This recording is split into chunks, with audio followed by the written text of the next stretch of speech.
What's up? Dans la vidéo d'aujourd'hui, j'aimerais te faire l'analyse d'une citation inspirante. Comme tu peux voir, c'est un tout nouveau concept que j'essaie de lancer avec un tout nouveau format. J'ai eu l'idée parce que je publie beaucoup de. J'ai publié dans le passé, puis je vais continuer à publier des citations inspirantes sur ma page Facebook.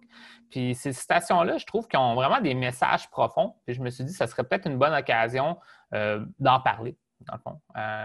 Donc, de ces citations-là, de qu'est-ce que ça veut dire, puis comment que ça pourrait peut-être t'aider dans ta vie, que ce soit dans ta vie amoureuse ou dans ta vie personnelle en général. Donc, c'est ça. Dans le fond, je vais lire la citation. J'ai pris quelques notes ici. Je vais pouvoir te partager certaines de mes idées relatives à ça. Puis, ça va sûrement t'inspirer, te motiver à passer à l'action. Puis, tout simplement, on va se lancer là-dedans. Vidéo 1 de citation inspirante. Donc, la citation de cette semaine, c'est Je n'ai pas échoué.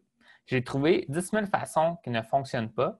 C'est écrit par Thomas Edison. Donc, Thomas Edison, c'est principalement, dans la culture populaire, c'est qui Thomas Edison? C'est un inventeur. Donc, il était là dans le même temps, dans la même époque que Tesla. C'est beaucoup les trucs avec l'électricité. Là, j'ai écrit Thomas Edison, il a été attribué pour l'ampoule électrique, le phonographe, donc c'est un lecteur audio, la caméra vidéo, puis sûrement d'autres inventions.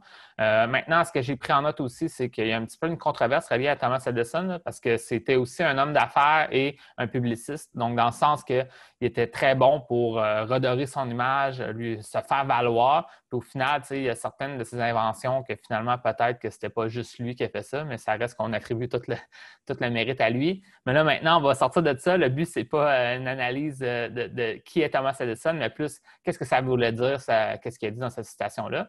Puis dans le fond, le contexte de quand il le dit, parce que c'est vraiment attribué à lui, c'était qu'il s'était fait poser la question, tu sais, avec tous les essais qu'il avait fait pour faire fonctionner l'ampoule, ça n'avait pas fonctionné du premier coup. Là. Il faisait plein d'essais, d'études pour justement que ça fonctionne. Puis là, la personne lui avait demandé, est-ce que tu trouves ça dommage, est-ce que tu trouves ça plate d'avoir fait autant d'essais puis que ça ne fonctionne pas, d'avoir tous ces échecs-là que tu as accumulés avec, en essayant de faire fonctionner l'ampoule. Puis là, ce qu'il a répondu, dans le fond, il a dit, je ne vois pas ça comme ça. Selon moi, ces échecs-là, c'est simplement 10 000 façons qui n'ont pas fonctionné. Fait que c'est de là que ça vient. Puis, dans le fond, ce qu'il faut comprendre relatif à ça, c'est de dire que, mettre des efforts qui ne t'amènent pas des résultats directs, ça ne veut pas dire que c'est nécessairement un échec. Donc, ce qu'on pourrait dire, c'est que ça fait partie du processus d'apprentissage. Ça fait partie du processus de chercher qu'est-ce qui fonctionne. Évidemment, il faut le faire d'une manière intelligente. Ce n'est pas essayer n'importe quoi, mais ça reste que si tu t'avances dans un processus pour t'améliorer dans quelque chose, devenir meilleur, mieux comprendre comment ça fonctionne, c'est normal que ça ne fonctionne pas parfaitement du premier coup. Puis maintenant, qu'est-ce qu'il va falloir que tu fasses? C'est les ajustements nécessaires pour que ça fonctionne. Mais ça reste que tous les échecs ou les erreurs que tu as accumulées, c'est peut-être pas juste des échecs, puis tu ne devrais pas tant te démotiver de ça si tu le sais qu'au final, c'est pour t'amener vers ta vision ultime future. Donc, c'est vraiment ça le but de la citation, c'est de comprendre que si tu vois l'échec différemment, ça va changer la façon que tu agis à travers le monde. Donc, tu sais, si on revient au monde des rencontres, les hommes, souvent, ils ont de la difficulté ils vont en vouloir aller aborder une femme, par exemple, puis là, ils vont se dire, si elle me rejette, je vais être un loser, ça ne fonctionnera pas, puis ça va me faire trop mal. Mais au final, si ça fait partie du processus de mieux comprendre cette dynamique-là, si tu le fais d'une manière quand même intelligente, au final, est-ce que c'est tant un échec ou une erreur, même si ça ne débouche pas vers un numéro de téléphone ou un rendez-vous? Je pense pas. Fait qu'au final, ça revient un peu à ce que Thomas Edison a dit, c'est j'ai trouvé des façons qui ne fonctionnent pas pour, justement, en vue de trouver des façons qui fonctionnent. Fait que c'est vraiment ça. Maintenant, c'est ça. Le problème aussi de l'échec, puis j'en ai parlé un petit peu tantôt, mais c'est des fois l'échec, on va s'identifier à ça, s'identifier aux erreurs qu'on fait.